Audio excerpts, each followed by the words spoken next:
কে ভেঙেছে বাবা? চুল সরাও, তোমার চুলের জন্য তো ভিডিও সুন্দর হয়। ও চশমাটা কোথায় ভাঙলো? এটা কোনো কাজ হইল?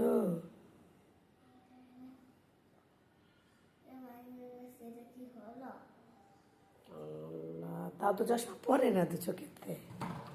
হ্যাঁ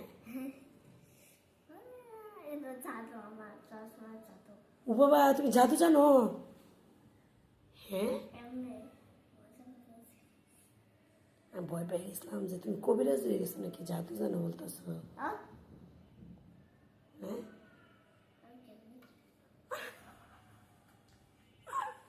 পড়ে গেছে। আয়ান কি হইলো?